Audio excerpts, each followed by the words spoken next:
शाहरुख नाम के लड़के ने उस पे पेट्रोल डालकर जिंदा जला दिया, बाद में उसकी मौत हो गई। क्या कहेंगे इस वहशीपना? सिर्फ शाहरुख नहीं, जिहादी शाहरुख उसको कह सकते हैं, क्योंकि मैं अभी अंकिता के घर में बैठी हूँ। मैं दुमका आई हूँ। अंकिता की बड़ी बहन हमारे साथ बैठी हैं, अंकिता के दादाजी बैठे हैं, उनके पिताजी हैं यहाँ। पूरा परिवार पूरे शोक में डूबा हुआ है। शोक की घटना हुई है, क्योंकि जिस तरह से अंकिता के साथ जो घटना घटी है कि अभी मैं अंकिता के रूम में घूम के आ रही हूँ। जिस तरह से पहले अंकिता के घर के खिड़की के जो शीशे हैं उसको तोड़ा गया है और अंकिता भाग ना पाए, जिसके लिए वो एक ही बार में पेट्रोल को एक बोतल में करके और उसके ऊपर फेंक दिया ताकि उसको भागने का भी मौका ना मिले। मतलब ये प्री सेट माइंड के साथ पूरा काम किया गया है, पूरा दिमाग में एक अच्छा बड़ा प्लान के साथ उसके साथ आया गया है। और जैसा अंकिता की बड़ी बहन बता रही है कि उनको 15 दिन पहले अल्टीमेटम मिला था कि तुम हमसे बात करो, तुम हमसे प्यार करो और बात करो। और इस तरह से ये एक तरफा जिसको प्यार कह सकते हैं और ये इसको जिहादी ही कहा जा सकता है। और जब वो उसने बात करने से इनकार किया तो उसको अल्टीमेटम मिला है, उसको धमकी मिली है कि अगर तुम हमसे बात नहीं करोगी तो तुमको हम लोग मार देंगे। और उस घटना को उन जिहादियों ने अंजाम दे ही दिया। और ये झारखंड में लगातार ये दूसरी घटना घटी है। इससे पहले की घटना जो बड़का गांव के क्षेत्र में घटी, जहां भी हम लोग करणी सेना की टीम पूरी मौजूद थे और हम लोगों ने देखा शायद यही अप्रिय घटना वहां भी घट सकती थी, लेकिन क्योंकि हम लोग वहां गए तो वहां का जो माहौल था वो थोड़ा बदला। और बाद में हमने देखा कि वहाँ की जो विधायक अंबा प्रसाद ने एक कदम उठाते हुए भाईचारे का संदेश देते हुए राखी बंधवाने का काम किया ताकि वहाँ के जो माहौल है उसको सौहार्दपूर्वक बनाया जा सके। चलिए, वो वहाँ का माहौल रहा है, लेकिन यहाँ जो घटना घटी है ये पूरे राज्य, ये झारखंड राज्य के लिए ही नहीं अपितु ये पूरे भारतवर्ष के लिए एक निंदनीय, दर्दनाक और शर्मनाक घटना है, जिसकी करणी सेना कड़ी निंदा करती है और ऐसे जिहादियों के लिए सिर्फ और सिर्फ एक सज़ा की मांग करती है। ये जिहादी क्यों? अगर प्यार है तो प्यार के बाद मारना क्यों? ये अपनी पहचान, ये जो अपना इनका परिचय है ना, ये अपना परिचय खुद दे रहे हैं। अगर ये प्यार करते हैं तो प्यार करने वाले मारेंगे तो नहीं। तो जिहाद, ये जो जिहादी वर्ड आया है ना, ये इसीलिए आया क्योंकि ऐसा काम कर रहे हैं, ये अपना परिचय खुद ही दे रहे हैं समाज को, ये अपना परिचय खुद दे रहे हैं। हम लोग विवश हो रहे हैं इस वर्ड को यूज करने के लिए। लव जिहाद, करणी सेना लव जिहाद का कड़ा विरोध करती है। सिर्फ झारखंड राज्य में ही नहीं, पूरे भारतवर्ष में और पूरे विश्व में इसके लिए हमेशा आवाज़ बुलंद रखेगी और बुलंद रखती आ रही है। अब हमारी बहन अंकिता सिंह की जो बात हुई, ये जब हॉस्पिटल में एडमिट थी, इन्होंने भाई अमन को बताया जो अभी आमरण अनशन पे बैठे हैं कि हमारी बहन ने पूछा कि भैया मैं मर तो नहीं जाऊंगी। उसको उसके मन में ये डर था। जिस तरह से उसका, मैंने एक छोटा वीडियो क्लिप आया है हॉस्पिटल से, उस वीडियो क्लिप में भी वो बोलती हुई नज़र आ रही है। और उस वीडियो क्लिप को जब मैं देख रही हूँ तो मुझे ऐसा नहीं प्रतीत हो रहा कि वो ऐसे अचानक से मर सकती है। उसमें भी मुझे कुछ ना कुछ गलत संदेह है।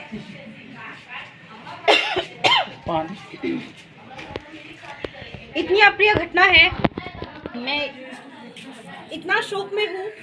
इस तरह की घटना नहीं घटनी चाहिए समाज में। इस तरह से सिर्फ एक वर्ग की बेटी ही नहीं, मैं कहती हूँ कि ये हर एक बेटी के लिए, हर एक महिला के लिए एक डर का माहौल बनाया जा रहा है झारखंड प्रदेश में और पूरे राज्य में और राज्य के साथ साथ देश में, क्योंकि ये घटनाएं ये लोग बार बार अंजाम दे रहे हैं, एक पे एक। तो ये गलतियों पे गलतियां करते दिखाई दे रहे हैं। मेरी यहाँ के जो माननीय विधायक हैं उनसे मेरी ये मांग है और उनसे विनम्र अनुरोध है हमारा कि वो दुमका आकर, अभी मैंने देखा लड़की का आधार कार्ड, लड़की आधार कार्ड में अभी 15.5-16 साल की हुई है, जबकि जो नोटिंग हुई है, जो दस्तावेज उसके तैयार किए जा रहे हैं उसमें उसको बालिग दिखाया जा रहा है ना, 19 साल दिखाया जा रहा है। तो इस तरह का छेड़छाड़ उसके दस्तावेज के साथ अभी से क्यों किया जा रहा है? किस चीज़ को छुपाने की कोशिश की जा रही है? तो मैं माननीय विधायक जी से अनुरोध करूंगी कि ये परिवार से जल्द आके मिले, इनके दुख दर्द को सुने, इनके दुख दर्द को बांटे। ये राजनीति वोट बैंक की राजनीति नहीं है। किसी की भी बहन बेटी होती है और बहन बेटी को सम्मान, उनकी सुरक्षा करने का दायित्व समाज के हर व्यक्ति का है। साथ ही मैं माननीय मुख्यमंत्री जी से अनुरोध करती हूँ कि वो भी इस घटना को कड़े स्तर से इसकी जांच कराएं और इसकी उचित जो कार्रवाई है उसको करें और जो दोषी है उसको कड़ी से कड़ी सजा मिले। साथ ही झारखंड प्रदेश में मैं ये मांग करती हूँ कि इस तरह का कानून बने, जब कोई भी व्यक्ति आगे से इस तरह की घटना करने के बाद या करने से पहले 100 बार सोचे कि इस तरह की घटना को अंजाम हम लोग ना दें। कुछ ऐसा कठोर कानून बने जिस तरह से एक लैंडमार्क स्थापित हो झारखंड प्रदेश की तरफ से पूरे भारतवर्ष में कि झारखंड प्रदेश ने इस तरह का कानून बनवाया है और वो कानून पूरे भारतवर्ष में लागू हो इस तरह की घटनाओं के लिए। क्या नाम है आपका? मेरा नाम विजेता वर्मा है, आप क्या है? करनी सेना राष्ट्रीय उपाध्यक्ष विजेता वर्मा। जी। पानी पिएंगे क्या? नहीं ठीक है। जैसे मजाक उड़ा रहा हो इतनी बड़ी घटना को अंजाम देने का, क्या कहेंगे? निश्चित रूप से जिस तरह का वीडियो हमने भी देखा है और पूरे प्रदेश ने देखा, पूरे देश ने देखा कि जो जिहादी मानसिकता वाला जो शाहरुख जिसने इस घटना को अंजाम दिया है, वीडियो में सरासर दिख रहा है कि यहाँ के डीएसपी एसडीपीओ नूर मुस्तफ़ा अंसारी ने उसे दामाद की तरह जेल में डालने का काम किया है। वीडियो में सरासर देखा जा रहा है कि हंसते हुए वह अपराधी वैन में बैठता है और जेल की ओर जाता है और जेल में जाने के उपरांत भी ऐसा मैसेज मिल रहा है कि वह वहां पर भी जाकर के खुश है। तो मैं यह करनी सेना की ओर से चेतावनी दे देना चाहता हूं कि वैसे जिहादी की मानसिकता वाले लोग अब संभल जाएं। करनी सेना देश स्तर पर चुप नहीं बैठने वाली है। जो भी जिहादी इस तरह की घटना को अंजाम दे रहे हैं, करनी सेना के माध्यम से मैं उन तक अपना मैसेज देना चाहता हूं, करनी सेना की ओर से मैसेज देना चाहता हूं। करनी सेना अब चुप बैठने वाली नहीं है। सिर्फ हंगामा करना हमारा मकसद नहीं है, न्याय चाहिए। बहन अंकिता की जान गई है। जिस जिहादी ने ऐसी घटना को अंजाम दिया है या उसके सहयोगी ने जो इस घटना को अंजाम देने में उसका सहयोग किया है, मैं करनी सेना की ओर से मांग करता हूं कि फास्ट ट्रैक कोर्ट के तहत जल्द से जल्द सुनवाई करते हुए उसे फांसी की सजा दी जाए।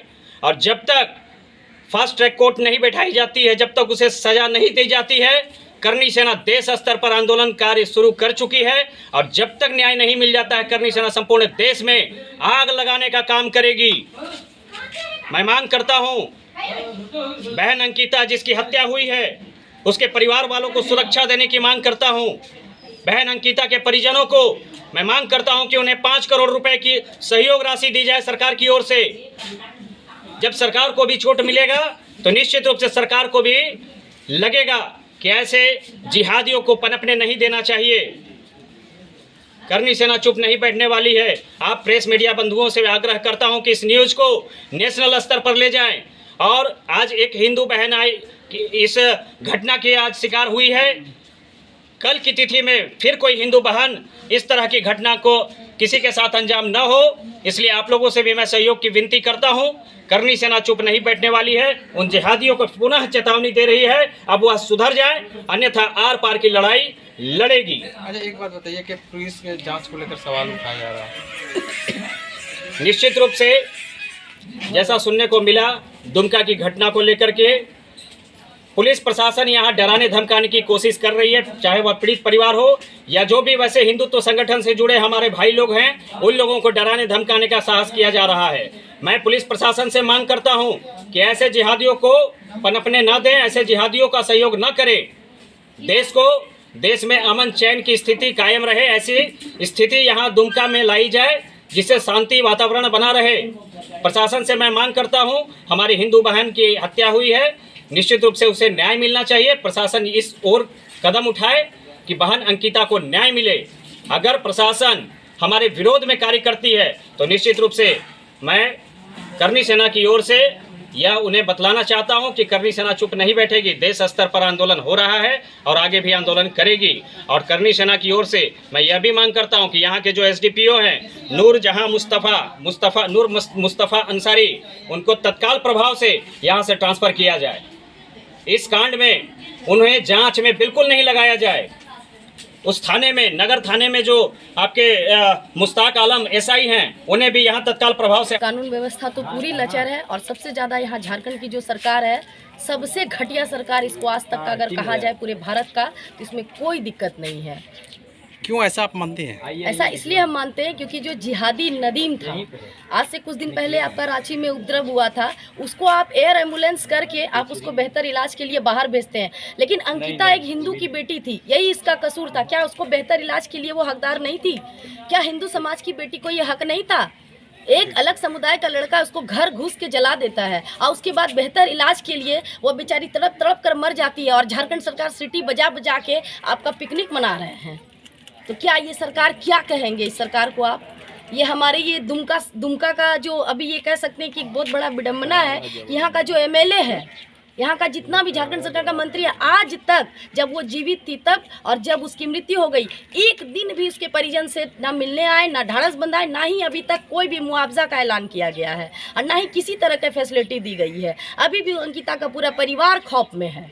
क्या लोग मिलने आए, सत्ता पक्ष के लोग? सत्ता पक्ष के कोई भी अभी तक नहीं आए हैं और ना ही कोई अभी तक बयान जारी किया है।